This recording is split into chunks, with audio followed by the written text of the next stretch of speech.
Robb Munger, welcome to the conversation today. Hey, good afternoon. It's great to be with you. You're joining us from Michigan. I'm south of Salt Lake City in Utah. And today we're going to be talking about sustainable community revitalization projects. A little bit of a step aside from a lot of the things we often talk about, but longtime listeners of the podcast know that we often touch on social impact issues and topics, and I think this is a really important one, and we're really excited today to hear from Robb and his expertise and experience. As we get started, I wanted to share Robb's bio with everybody. Robb Munger, founder of Exodus Place, champions transitional housing for homeless men with a background in finance, where he established a leading financial company in manufactured housing. Munger's journey took a pivotal role in turn, or a pivotal turn, when he joined the board of Guiding Light Mission. There, he propelled a struggling rescue mission into prominence and transformed a former state corrections facility into Michigan's largest non-governmental transitional housing, offering new beginnings to those in need. I think that is just incredible. I'm really excited to learn more about this and how we can apply some of these principles into various aspects of community development and social impact work. Before we dive on in, anything you would like to highlight by way of your background or personal context? Oh, I think you nailed it. I mean, really, my background was entrepreneurial and real estate Hmm. developer, so it was a pretty transformational change for myself. Can you speak to a little bit about, that transformation and why you made the shift from what you'd been doing? Well, a great question. I think the shift came, it was really a paradigm shift for me. My background is since I was 11 years old, I was buying candy. I was one of those kids that bought candy at the corner store and then sold it at the middle school for 100% markup, so I could buy whatever food I wanted it because my parents said, "Hey, this is your lunch money for the week." And so Yeah. I was always money motivated. Hmm. Not in a greed. I see money as something that I can do more fun things with. So that's Right. um, so my pivotal time, John, was when I was driving by a homeless guy, and he said his sign said, "I'll work for food." And I Hmm. went and went to my pick up some stuff at a retail store, and it was a Saturday morning. And in Michigan, we have these gray days. Okay, I don't know about you. I think you have a lot more sun than we do, but you see the pavement is gray, the sky is gray, it's just gray. And Yeah. and it was misting. So on my way back, I stopped, I helped him, or I stopped and started talking to him. And I said, "You really will work for food?" And he goes, "Yep." And so I said, "If you're here on Monday, then this was a Saturday morning, I will pick you up and I will get you housing. I'll put you to work. I'll provide you food and Hmm. everything." And so went to church Sunday, honestly, prayed to God he wasn't going to be there. People say today, "Oh, you're such a good Christian." Well, really, I'm not. I'm kind of probably more of the real person, I would say, or maybe I think there's a lot better people than me. So anyway, sure enough, after my business meeting, see him, help him get established with housing and Hmm. everything set up, put him to work. And after about 6 weeks, John, um, I thought I was the one that was um, being his savior, pulling him out of homelessness and stuff. The pivotal paradigm shift was when I realized I wasn't put in his life to change his life. He was put in uh, my life to change my life. yeah. And that's very humbling and very,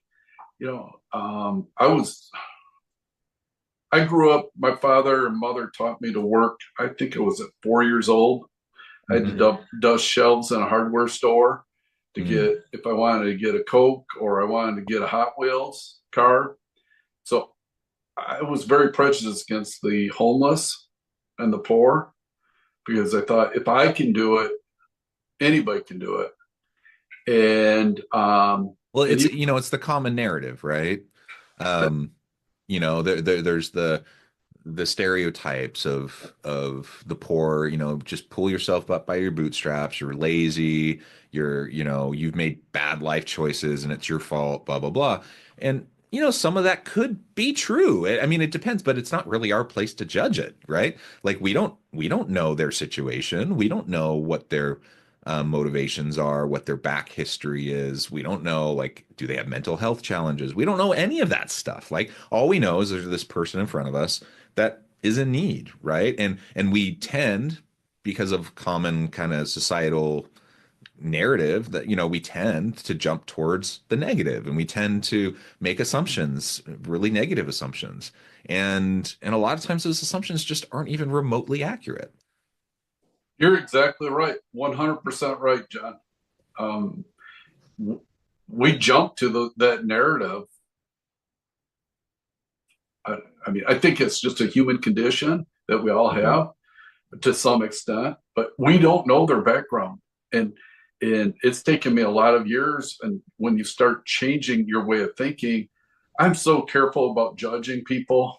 I mean, it's not. Um, you can you you know we have typically a little over 140 men each month that are living at Exodus Hmm. place. And so we have to triage them, but it doesn't mean we have to judge them harshly. But we have to see where they're at, and there's Right. a big difference than being, prejudice. I think is not knowing somebody. You're making a judgment on color, race, sex, or whatever, and that's not fair to that person. Yeah, absolutely.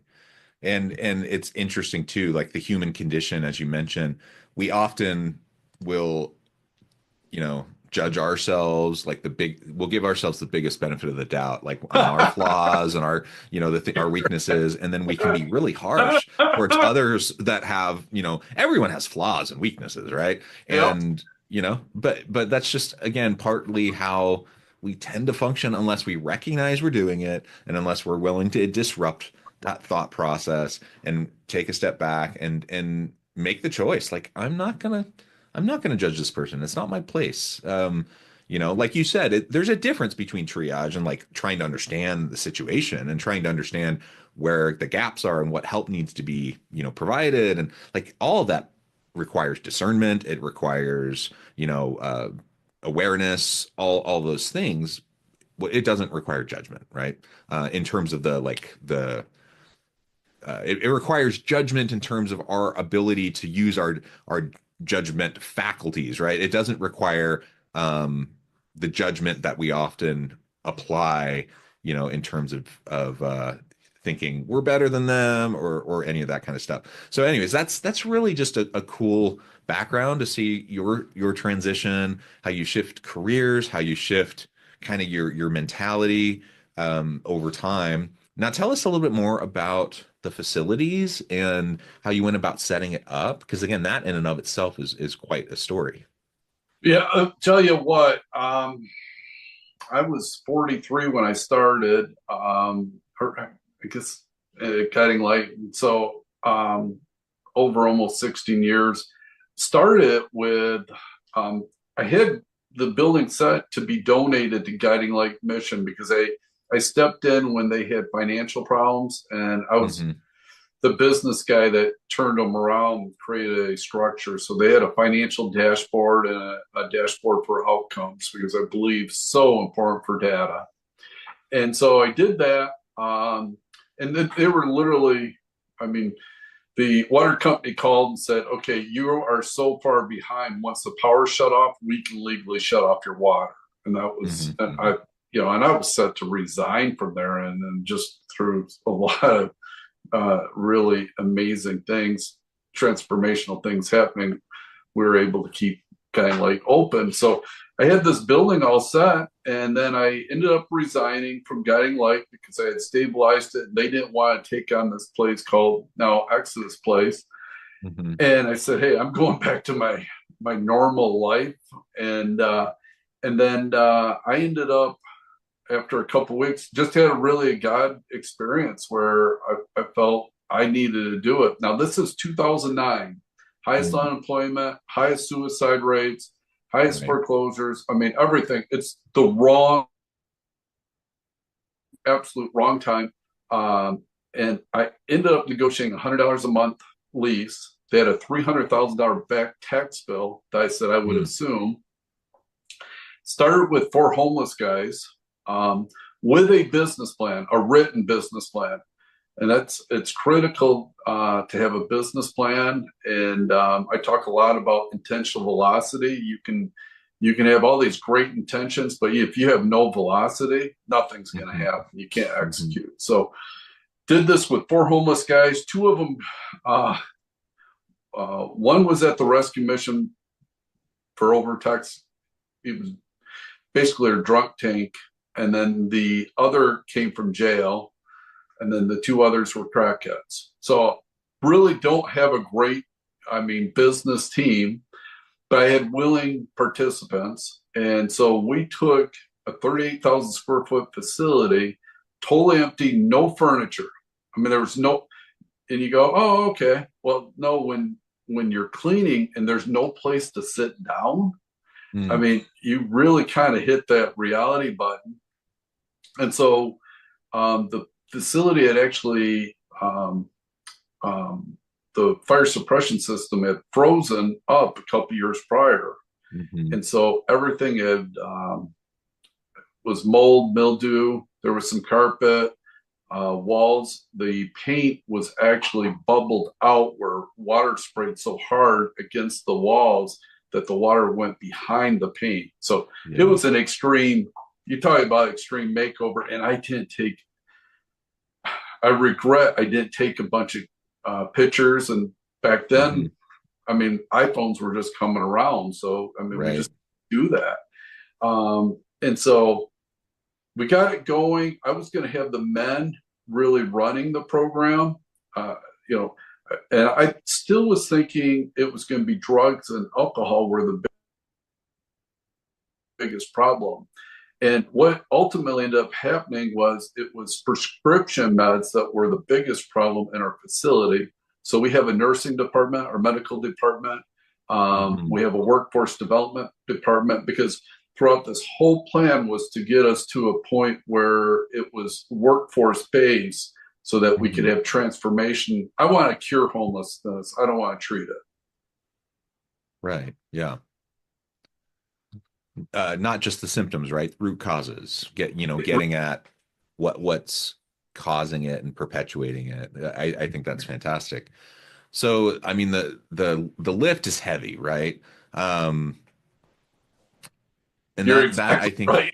It's very I heavy. think that's so impressive just to, the perseverance that's required to, get through that heavy lift stage, especially, when you get in there and you're like looking around, you're like, oh my gosh, what did we just get ourselves into? And, again, we just talked about the judgment piece.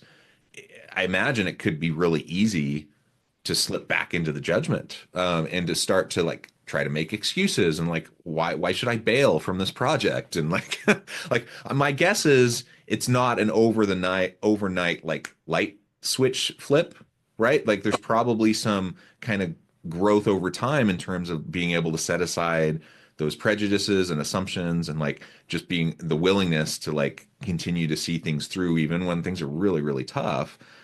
And I think that gets me to my next question. So beyond Exodus Place specifically now, like you've had this experience, you've had this opportunity to engage in this transformational, project and approach. Can you talk us through kind of your mentality and approach towards community revitalization projects now that you're on the other side? I mean, this is what, 15, 16 years ago, and now you've had all this experience. Can you talk us through some of that? Uh, I, with my experience now, the one thing I understand more than anything, it's about people. We have this housing first model that keeps getting brought up, and it was run in the Netherlands, which and I appreciate the Netherlands, but the Netherlands is a lot smaller, different demographic, different society. The one thing that I'm so focused on in creating cures and solutions, it has to be a people first model. So instead of making a judgment of what a person needs through just a visual, what we do at Exodus is we find out where their problems are, where the hangups are. I'm also doing a revitalization of Cadillac, Michigan. So if you look up my name, you'll see that all over Cadillac, Michigan. And it's a rural, poor community. A lot of good manufacturing, super location in the state. So there's 2 lakes, one's in the city. Just if you look at it as real estate, it's the perfect area to invest in. But unfortunately, there's a lot of poor, unhoused or poorly housed people. And so it comes down to talking to people and finding out what their needs are and the barriers. And once I get to that, then we can build the model in the back.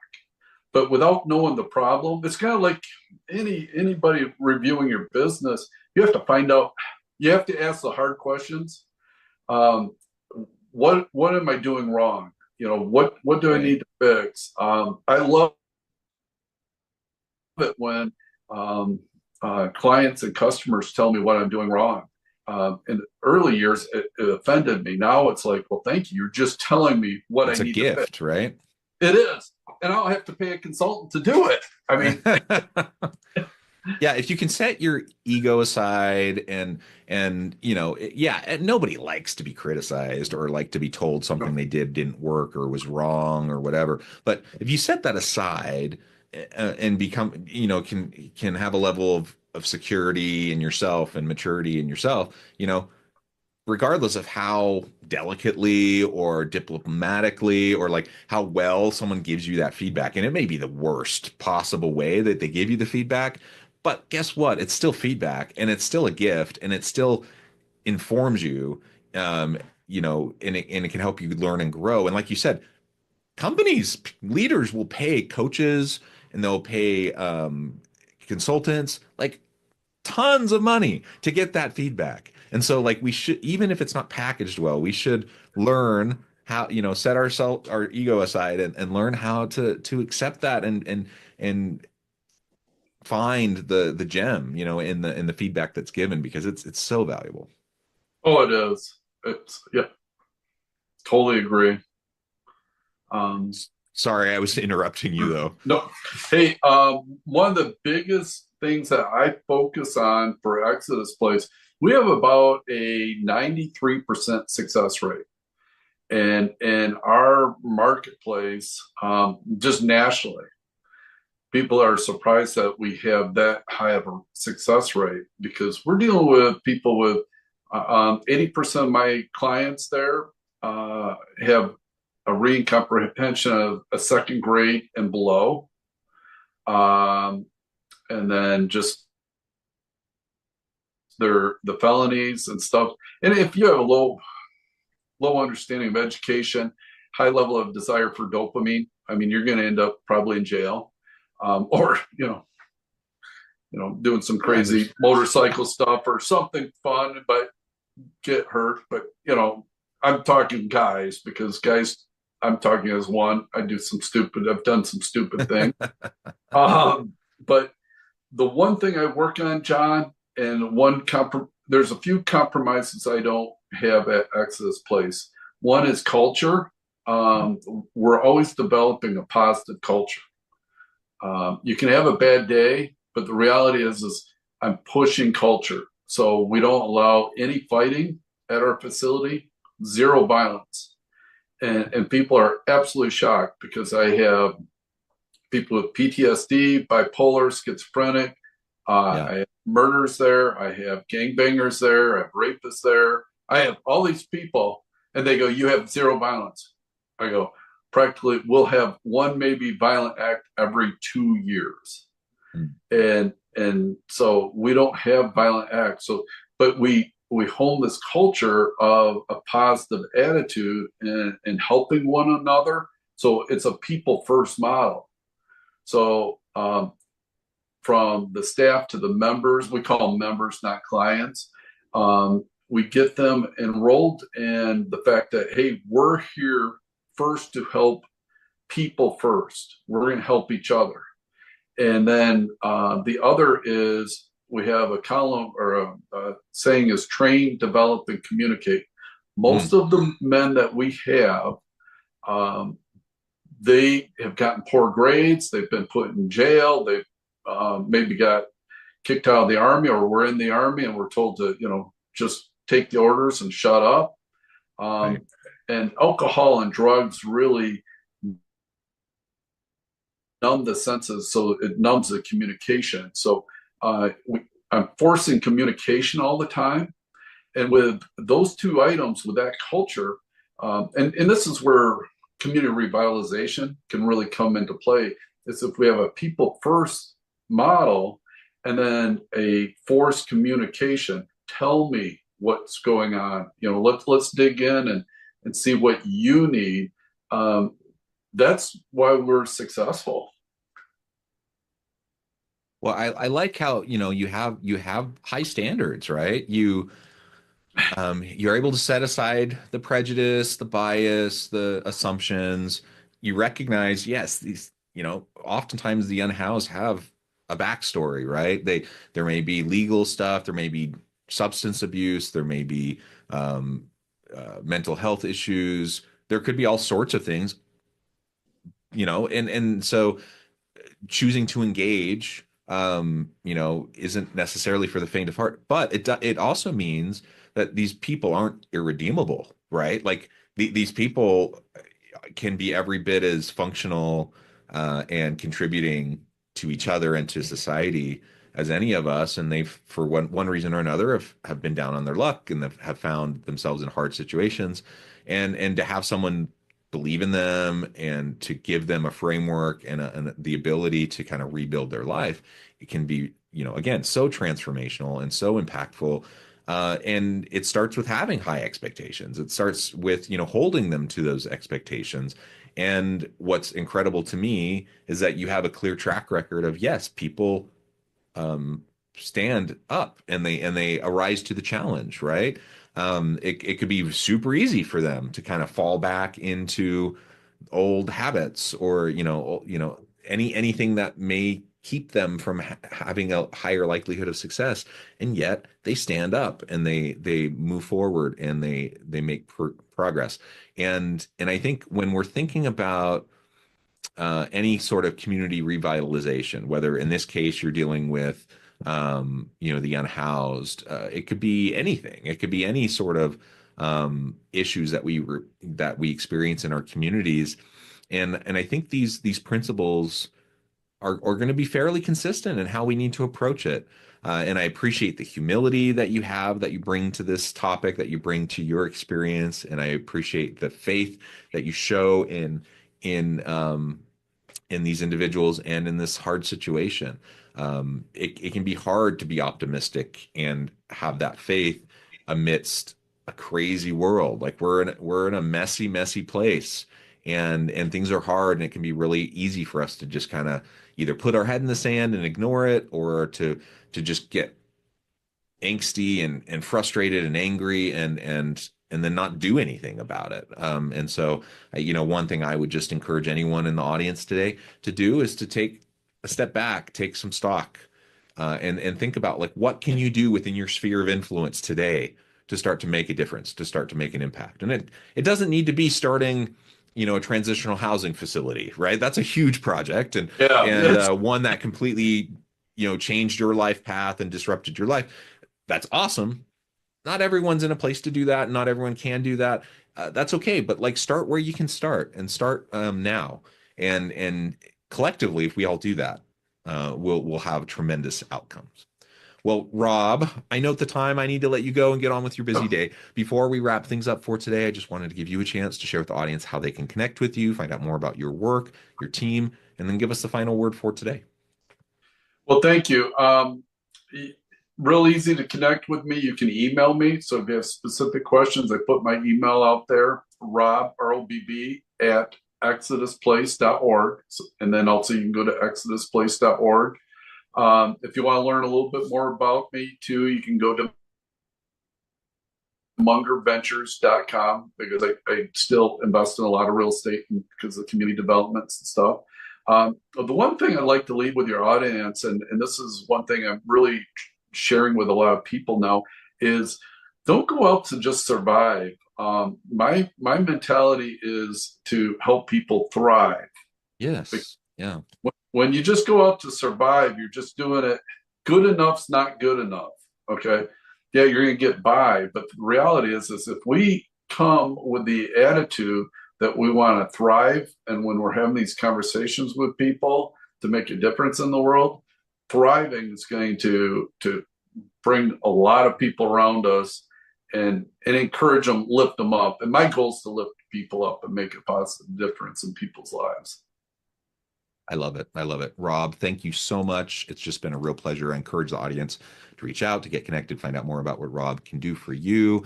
And as always, I hope everyone can stay healthy and safe. They can find meaning and purpose at work each and every day. And I hope you all have a great week.